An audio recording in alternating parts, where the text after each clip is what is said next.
देखिए 4 तारीख की काउंटिंग में जो मैंने देखा है पूर्व से पश्चिम तक, उत्तर से दक्षिण तक और मध्य भारत में भी हर जगह भारत की जनता एक सक्षम भारत देखना चाहती है, एक समृद्ध भारत देखना चाहती है और एक आत्मनिर्भर भारत देखना चाहती है। और यह संभव है तो मोदी जी के नेतृत्व में, ऐसा विश्वास है। इसलिए प्रधानमंत्री मोदी जी के लिए सभी लोग आशीर्वाद देना चाहते हैं, उसके लिए आतुर हैं। हर एक जगह मैंने देखा और भारतीय जनता पार्टी स्पष्ट रूप से एनडीए 400 पार कर रही है। तो 400 पार का नारा बहुत ज़्यादा महत्वाकांक्षी था, ऐसा कई लोगों ने कहा। कुछ लोगों ने ये भी कहा कि 400 पार का नारा इसलिए दिया गया है कि 400 पार लाके संविधान बदलना चाहते हैं। कुछ ने कहा रिजर्वेशन खत्म करने की साजिश है। तो इन सारी चीज़ों में बीजेपी ने काउंटर किया, लेकिन आपको लगता है कहीं ना कहीं 400 पार का लक्ष्य जो बात हुई उसका एक परसेप्शन जो बिल्डअप किया उसका नुकसान थोड़ा बहुत आपको हुआ? नहीं, देखिए क्या होता है कि सारा देश 400 पार पर डिस्कशन कर रहा है।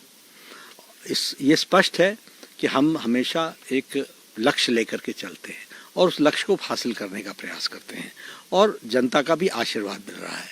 ये जो संविधान बदलने की बात कर रहे हैं, ये वो लोग हैं जो नेगेटिविज्म में ही जिन्होंने राजनीति की है। उनसे अपना तो कुछ होता नहीं है, अपने तो बारे में तो कुछ कह नहीं सकते कि हम ये कमा करके लाएंगे, हम ये आगे बढ़ेंगे। तो ये हमेशा लोगों को नेगेटिविज्म की तरह शक पैदा करना, भ्रम पैदा करना, गुमराह करना, रास्ते से भटकाना, समाज को बांटना, समाज को तोड़ना और फूट डालो राज करो, ऐसी प्रिंसिपल्स पर तो ये 75 साल चले हैं। ये तो मोदी जी ने पॉजिटिव नोट पर देश को आगे बढ़ाने का काम किया है और सक्षम भारत, सामर्थ्यवान भारत, आत्मनिर्भर भारत इस ओर ले जाने का काम किया है। ये लोग तो इस तरीके से काम करते हैं जो कि किस तरीके से लोग बटे रहे और इनको वोट बैंक की राजनीति मिल जाए, तुष्टीकरण हो जाए, एक साइजेबल चंक मिल जाए जिसके आधार पर राजनीति करते रहे। सर, ये एक ऐसा चुनाव था जिसमें लोगों ने अपने जो भी उनका घोषणा पत्र था उसके इतर जाके बाकी मुद्दों पे अपने चुनाव प्रचार किए। भाजपा की ओर से भी कई मुद्दे रहे, विपक्ष ने भी कई ऐसे मुद्दे उठाए जो कि उनकी घोषणा पत्र में भी नहीं। तो आपको क्या लगता है कि इन चुनाव में कौन से मुद्दे ऐसे रहे जो जनता के दिमाग में घर कर गए और जनता ने उनको ध्यान में रखा? जनता ने एक ही बात ध्यान में रखी, मोदी की गारंटी, मतलब गारंटी पूरी होने की गारंटी। देश सुरक्षित है, देश संबल हाथों में है, मजबूत हाथों में है। देश मोदी जी के नेतृत्व में एक मजबूत सरकार चला रहा है और भारत को सक्षम बना रहा है, आत्मनिर्भर बना रहा है। इसी के लिए वोट पड़ा है। और कुछ विषय कांग्रेस ने भ्रम डालने का प्रयास किया, जैसे उन्होंने अपने मैनिफेस्टो में माइनॉरिटीज को हम स्पेशल प्रेफरेंस देंगे। माइनॉरिटीज का मतलब उनके लिए मुस्लिम है, मतलब तुष्टीकरण है, मतलब सेकुलरिज्म से भटकाने की बात है। असल सेकुलर तो मोदी जी हैं जिन्होंने सारी योजनाएं दी और कभी नहीं कहा कि किसी धर्म को दिया और किसी धर्म को नहीं दिया, सबको दिया, सबको एक साथ पिरो करके लाए। लेकिन ये स्पेशल ट्रीटमेंट, ये तुष्टीकरण, ये डिवाइड एंड रूल की बुनियाद रखी। ऐसी बातों को जब रखी तो भारतीय जनता पार्टी एक जिम्मेवार पार्टी के तरीके से इन बातों को काउंटर करती है और हम काउंटर करने में सफल रहे हैं। सर, भाजपा बहुत शुरुआती दौर से करीब 2-3 दशक से लगातार ये बात कहती आई है कि हम 370 हटा देंगे, राम मंदिर बनवाने की बात थी। ये पहली बार इसी चुनाव में आप गए हैं जब आपने वो अपना वादा और अपनी महत्वाकांक्षा पूरी की है। तो जनता ने कितना सपोर्ट किया इन मुद्दों, खासकर 370 को हटाने को और राम मंदिर बनाने को? पूरे देश ने। हालांकि राम मंदिर हमारे लिए आस्था का विषय है, राम मंदिर हमारे लिए वोट का विषय नहीं है, राजनीति का विषय नहीं है। धारा 370 हमारे लिए देश का विषय है और वो कोई वोट की दृष्टि से नहीं, लेकिन सारा देश के साथ खड़ा रहा है और सबको समझ में आया कि राष्ट्रवादी पार्टी, भारतीय जनता पार्टी ने ये दोनों भारत का गौरव भी बचाया है, राम मंदिर बना करके भारत की विरासत, भारत की संस्कृति, उसकी रक्षा की है। और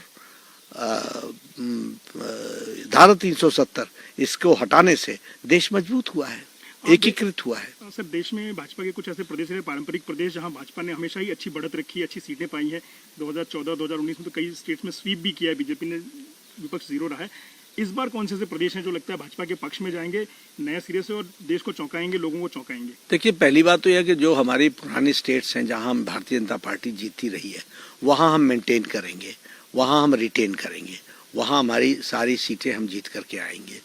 जो नई स्टेट्स हैं उसमें वेस्ट बंगाल बहुत अच्छा करने वाला है, 42 सीटें हैं, हम 30 को क्रॉस करेंगे, 30 सीटें हम वहाँ से जीत करके आने वाले हैं। ममता जी बौखला गई हैं। उड़ीसा में हम 21 में से 18 प्लस सीटें हम जीत करके आएंगे। उसी तरीके से हम तेलंगाना में अपने टैली को डबल कर लेंगे। तमिलनाडु में हम सीटें जीतेंगे। हम केरल में इस बार सीट जीतने वाले हैं और वोट शेयर तो हमारा सब जगह बढ़ेगा ही बढ़ेगा। सर महाराष्ट्र एक बहुत क्रूशल स्टेट है, दूसरा सबसे बड़ा स्टेट है यूपी के बाद, जहां 48 सीटें आती। पिछली बार बहुत अच्छा प्रदर्शन किया था, आपके पास 41-42 सांसद थे। इस बार समीकरण बदले हुए हैं, महाराष्ट्र को लेकर के क्या असेसमेंट है आपका? हम फिर से जीत करके आएंगे, अच्छे से जीत करके आएंगे, पुरानी टैली को मेंटेन करेंगे।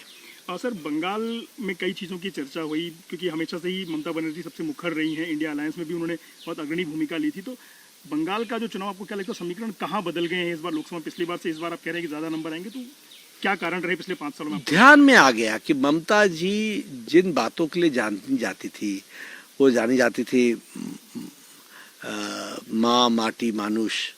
माँ का वो हाल किया जो शाहजहां शेख ने सारी दुनिया को दिखा दिया। माटी का वो हाल किया कि घुसपैठियों जमीन कब्जा कर रहे हैं और जमीन जिहाद चला रहे हैं। और मानुष का वो हाल किया कि बिना घूस के, बिना टोलाबाजी के, बिना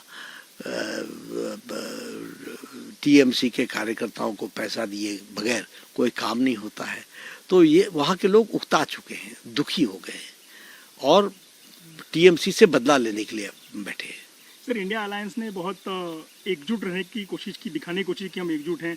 कई जगह के खिलाफ चुनाव भी लड़े, पंजाब में और बाकी जगहों पे। आज उनका दावा है कि 270 के पार वो आराम से जाएंगे, सरकार उनकी आराम से बनेगी, लेकिन फिर भी वो कहते हैं कि एग्जिट पोल्स में हमारा कोई प्रवक्ता नहीं जाएगा, कांग्रेस ने साफ किया है। इसलिए कि एग्जिट पोल में सच्चाई जब आती है तो सच्चाई से भागते हैं। Coming events cast their shadow before. आने वाली घटनाएं अपना संकेत पहले दे देती हैं। तो वो ठीक है, उनको आखिर एग्जिट पोल में कुछ आ जाता है तो उससे क्या सरकार बनती है? क्या उससे कोई चुनाव के नतीजे असर करते हैं? क्या नहीं करते हैं। लेकिन आपको विश्वास ही नहीं है, क्योंकि आपने इतने दिन तक, 1.5 महीने तक आप झूठ पर ही चलते रहे और आप लोगों को गुमराह करने के लिए लगे रहे। अब सच्चाई सामने आने वाली है तो आप डर गए।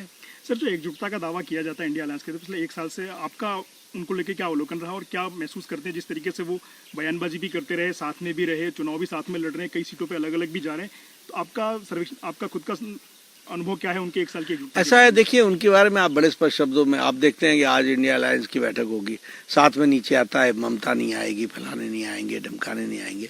तो ये अनसाइंटिफिक अलायंस है, ये अवसरवादी का अलायंस है, ये ज़्यादा दिन चलने वाला नहीं होता और ये टेम्पररी होता है। ये तो एक जमावड़ा है भ्रष्टाचारियों का, ये जमावड़ा है परिवारवाद की राजनीति को आगे बढ़ाने वालों का। ये इसी तरीके से समाप्त होगा। सर जैसा कि आप मानते हैं कि अगली सरकार फिर मोदी जी बनाएंगे, तीसरी बार प्रधानमंत्री बनेंगे, तो आप पार्टी के अध्यक्ष होने के नाते आपको क्या लगता है कि सरकार की प्राथमिकताएं आने वाले 5 सालों के लिए क्या होनी चाहिए या क्या हो सकती हैं? ऐसा है, ये तो प्रधानमंत्री जी तय करेंगे, वो हमारे प्रधानमंत्री हैं और ये प्राइम मिनिस्टर का ही प्रेरोगेटिव होता है। लेकिन उन्होंने बहुत सी बातें विजन डॉक्यूमेंट में रखा है, अपने संकल्प पत्र में रखा है, उनको हम आगे बढ़ाएंगे। ट्रेलर अब तक देखा है लोगों ने, पिक्चर बाकी है, ऐसा मोदी जी ने कहा है। तो आने वाले 5 साल अगर सरकार बीजेपी की आती है तो क्या सही में पूरी पिक्चर होगी? निश्चित रूप से पूरी ताकत के साथ वो प्रधानमंत्री जी विकसित भारत के संकल्प को पूरा करने के लिए पूरी पिक्चर दिखाएंगे।